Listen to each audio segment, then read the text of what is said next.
Greetings Scrum, Bamira here. Today we're playing Terraria, or better known, 2D Minecraft. But not knowing to use Scrum, this isn't like normal Terraria, oh no. After doing research, I've decided to make it one of the most hardest goddamn game modes there is yet. Infernum with a bit of eternity. And to add more spice, more pizzazz, I'm playing strictly Summoner. Will I be able to go through what I am deeming Terraria Hell Edition? Or will I be doomed to forever sweat in the depths of hell? The mods will be in the description for all you nerds that need to know what I'm going through. Let's begin, shall we?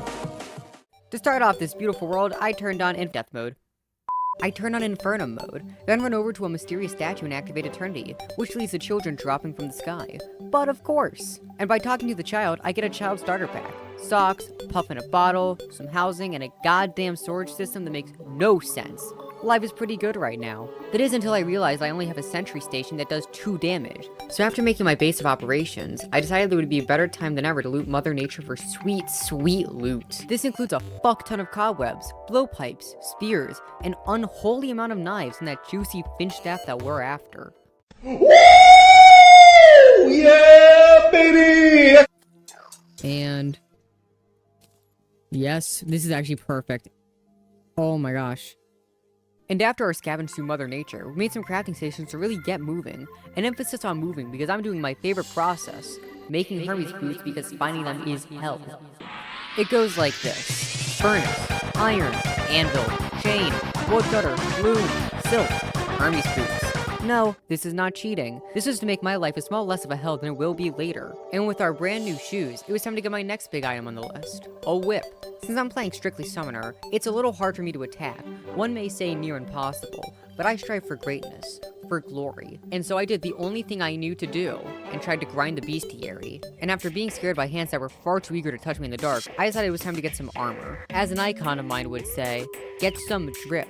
I just used her for clickbait. Take that. And soon after learning my demolitionist moved in, I decided to make him a comfortable room, in my basement, which leads me to what I will call the Great Mining Boom, where I buy too many explosives that one child needs. In this case, 210. I'm not deranged, the skeletons are. The weird mysterious hands are. Now the rest of you Scrum, take it from me. Take some notes perhaps. Explosives are dangerous, and you should not be near them when they go off. I repeat, explosives are dangerous, and you should not be near them when they go off. I did a bit of a stupid and almost blew myself up. That would have led to, let's just say, a bad time. Now one thing Terraria has that Minecraft doesn't is bloodthirsty bats. What sucks is that they have the same AI, which is pretty annoying. One may say it's downright disgusting. But by persevering and escaping, we do get rewarded with a cloud in a bottle. How it got there, I'm not too sure, but it is safe with me now. We were also able to snag more life crystals, which are pretty succulent. One may say even delicious. But all this work, all this effort, and it all led to 3.70% of the bestiary. And so after realizing I'm getting nowhere, I figured it was time for me to get some Wulfrum armor, the best of armors. And so I went through the forests, and I traversed through the deserts, and landed in the forest. Amazon rainforest? More like Amazon Prime, because the moment I set foot here, I was immediately assaulted by Roombas. We showed it who's boss, and assaulted it back. We pray Elon doesn't come and sue me. When we are looking for little triangles, I do have my water candle, so...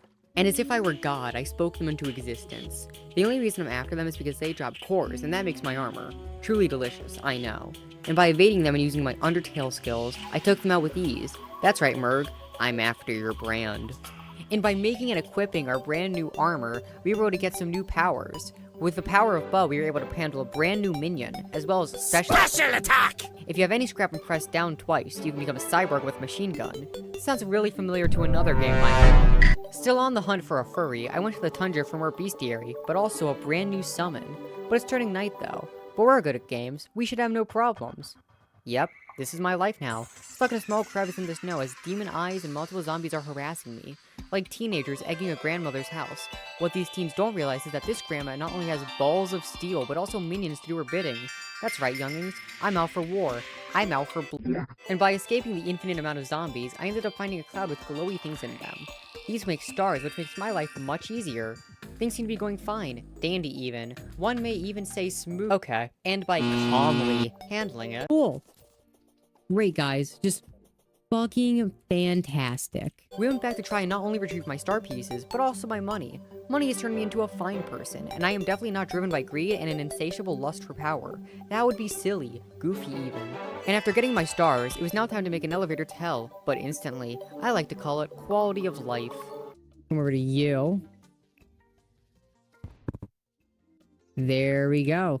Going down this elevator, we were able to find many treasures, like a dungeon where people with arachnophobia would be terrified, but since we have no fear, we went in there and grabbed a webhook.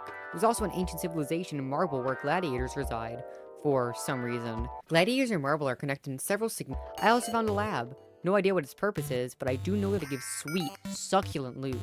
The best kind, one may even say. I was also able to find a gladiator's locket in the marble caves, which gives me a huge defense boost. But with one adventure coming to an end, a new one begins as I'm now back on the hunt for a new summon, more Wulfrum and the Snapthorn. And by skillfully taking out all the Roombas in my area, I was able to get a brand new summon and make some insta-houses for future pylon use. But with nothing else I can possibly do, it was time for me to go on the hunt for the Snapthorn, which means underground jungle time. Now, like any pro gamer, we go down the first shaft we see. This isn't something you should normally do, but in this case, it works pretty fine. We're on the hunt for 3 different things: jungle spores, vines, and stingers. And soon enough, we find ourselves in some odd structures in the underground jungle, where you can find a lot of spores, but also other weird loot. But with all these nice things coming my way, surely there has to be some price to pay, and indeed there was, as I had to sit there for 30 seconds as my sentry did 2 damage to a snatcher. This is fun. This is great. I totally don't hate it here.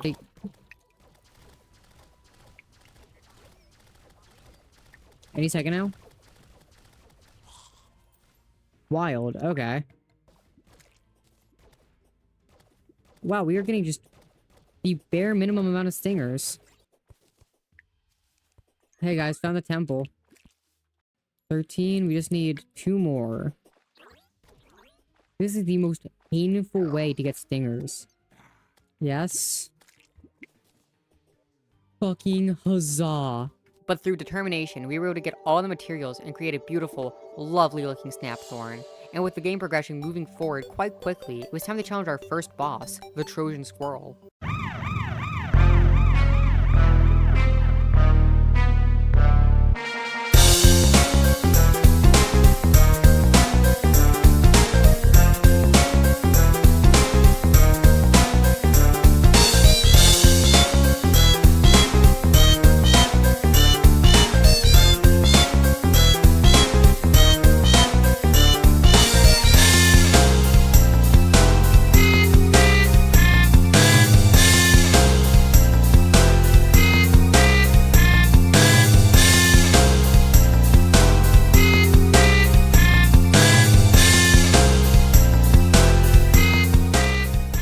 Not even close. The battle was tough, but we no-hitted it like the champs we are. We are the peak of every Terraria player. Take notes, everybody. And upon checking our new loot, we were able to get a Tsunami in a Bottle and Shiverthorn, which allows us to make a brand new summon that we aren't even going to fucking use. Great. Fantastic. We love wasting time. Which is why we're going to be going to fight the Desert Scourge. He's going to give us 2 things, a summon that we're going to genuinely use, and sea remains, which can be crafted into a new armor. And guess what, everybody? It gives real defense. A true miracle this is. One may even call it a miracle. Upon grinding materials for the boss, we were also able to find, and you would never have guessed, another damn summon. But this is also a summon that we'll be using quite a lot until the Scourge is defeated, so I'm quite happy with myself, to be honest. And with that endeavor finished, we head to the Crimson where I can make the medallion to summon this guy. This rascal, one may say. Because the Snapthorn is the best whip in the game pre-Skeletron, it was no issue to traverse through the Crimson at night. Make the medallion. Boom. Second. Third. Awesome. If we are lucky, we'll find the thing we need. This is the wrong biome, sir. We are just looking for all the hearts to smash. Wrong hearts, but thank you. I kept thinking that bird said awooga, awooga, awooga. I was like, fucking shut up. And with our new medallion and our insta-bridges, it was time to take on the boss. This totally won't go horribly. I can see nothing wrong coming from this. Watch this.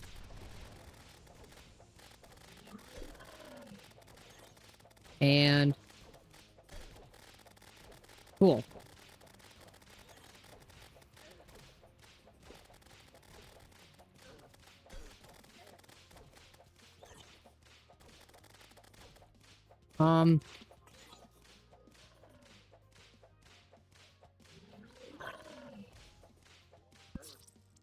You know what? You know why that happened? We had no potions.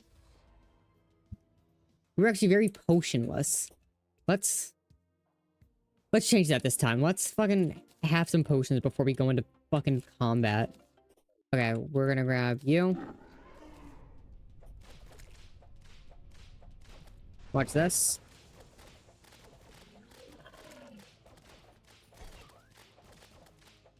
And...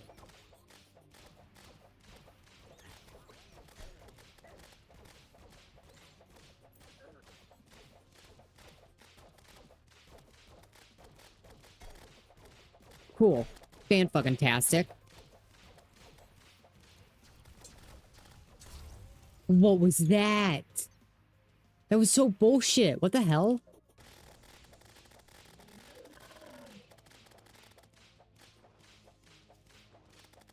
And...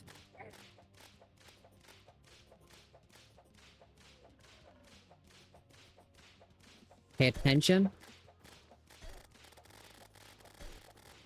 Get hit by literally fucking everything.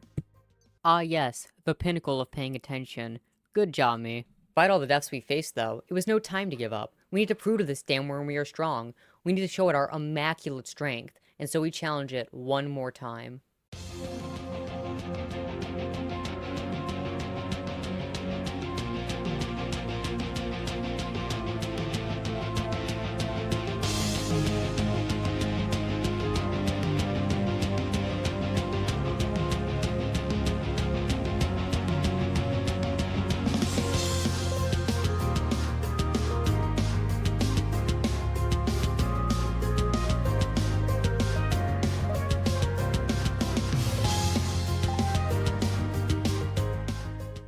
Upon opening the loot bag, we were able to get all the things we needed first attempt. Round of applause, everyone. I'm sure we'll keep this luck the entire playthrough. Now, may I say this new armor is great, maybe even delicious. I'm no chef, but I'd eat this up all day. This is where I'm going to end it today, though, everybody. This may not have seemed like much, but trust me, with our new armor, some summons, and 2 of the starter bosses already defeated, this means that next time, we'll be really able to get things going. Killing the Eye of Cthulhu, Crabulon, maybe even the Brain of Cthulhu. Remember to like and subscribe if you haven't, and trust me, you're going to want to. And stay quirky, because you scrum are the quirkiest sort. Until next time, everybody.